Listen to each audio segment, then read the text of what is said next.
Hey everyone, it's Rabbi Shmuel Pollan. Hope you're all doing well. Here we go with the third installment of the Kabbala class, and we're going to start with the idea that we mentioned before of the Tzimtzum, wherein God somehow hid His infinite light so that we would only be left with what's called the Yud, or Rishimu. We have to understand what it means that God took away all His light and just left an impression. So we have several analogies to help us. One is a broad subject that is summed up in one single analogy. And we can pull all the wisdom out from that analogy. So like Einstein gave the analogy of bouncing a ball on a train versus someone bouncing a ball on the ground, or someone from the ground watching the ball bounce on the train. And to explain the whole deep, broad idea of relativity.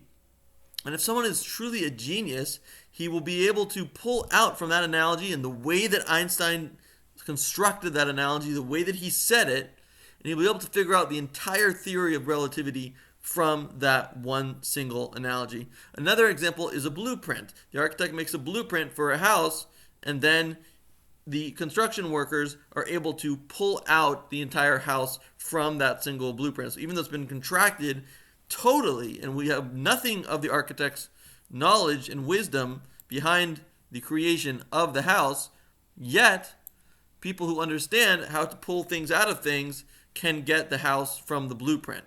Another example is a peace sign. It's a very simple example. We have just two fingers pointed in a certain direction, and this sums up the entire philosophy of being anti-war. A very big philosophy with a lot of parts, and it's all summed up in two fingers.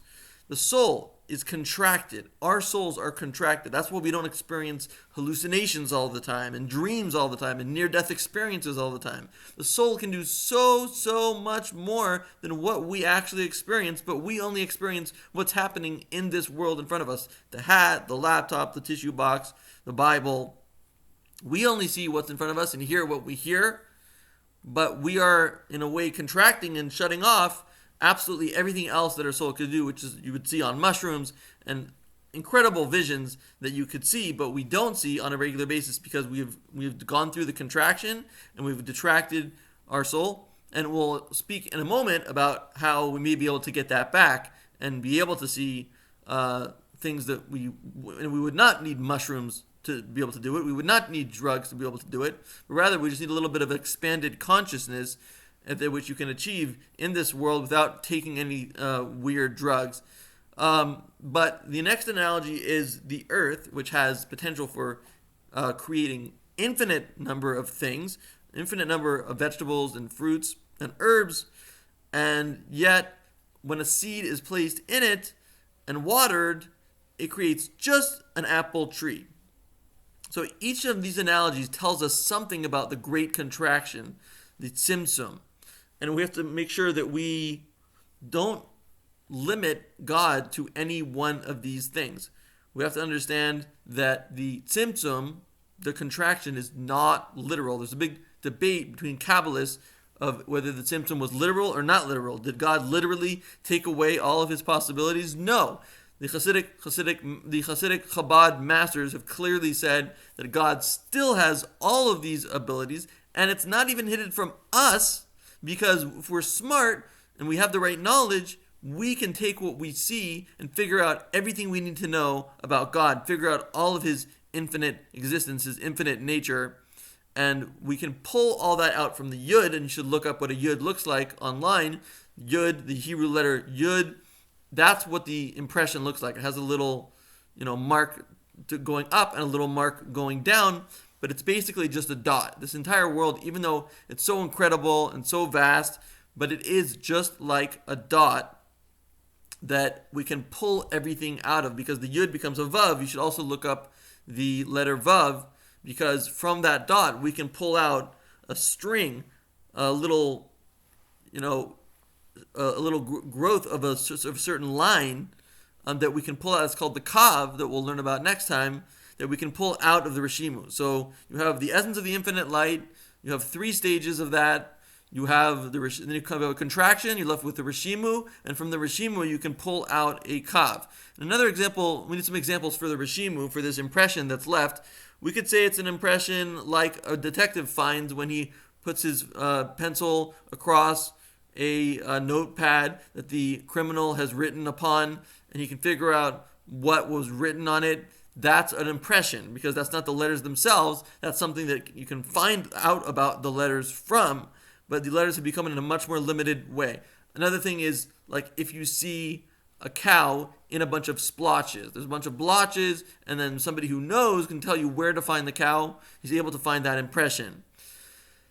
At the point of the Rishimu, at the point of this dot, after the contraction, that's what gives rise to atheists. That's when atheism becomes a real thing. Because at this point, the world looks separate from God. It looks like a thrown stone. These planets, this solar system is a bunch of thrown stones that just seems to be going around the Earth on their own. Paper airplane hits a teacher. The teacher looks around, doesn't know who did it. Because everything in the world at this stage of the Rishimu looks like it is separate from God, because God has removed himself, but not literally. He hasn't literally removed himself. He is still completely there. All his possibilities are completely there, and you can figure out all of those possibilities if you have the smarts to do so. So here we are building a structure. We've got the God himself who creates the infinite light, the infinite essence of the light. We have 3 stages in the instant of the infinite light. We have the 10 sephiros, the 10 levels for each stage. And then we have the great contraction, and there's even contractions above that, which we don't talk about. But there are contractions above that. But we're talking about the great contraction and how it leaves an impression, a Rishimu, which can then be have pulled out of it the Kav. So when we pray, we're basically asking God to do is to change this structure. He has a certain structure set up, and he has certain challenges set up for you to be able to overcome or not overcome, and he has a certain plan. When you pray, you're asking him to change that entire plan. That's why it's so hard to get your prayers answered sometimes. It's easier on certain holidays, certain times God reveals himself more, but in general, it's hard to get a prayer answered because God has it set up already in a certain way, and you want to change it. But those who are able to get their prayers answered are the people that learn this knowledge that I'm teaching you now and begin to see the infinity behind everything in the world, to see from the hat the infinite hats, to see from the tissue box the infinite tissue boxes.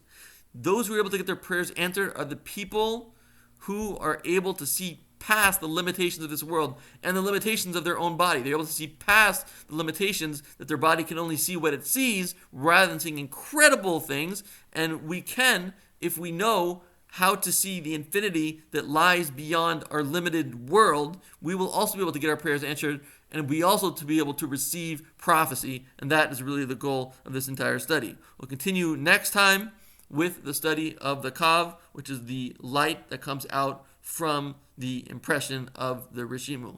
God bless.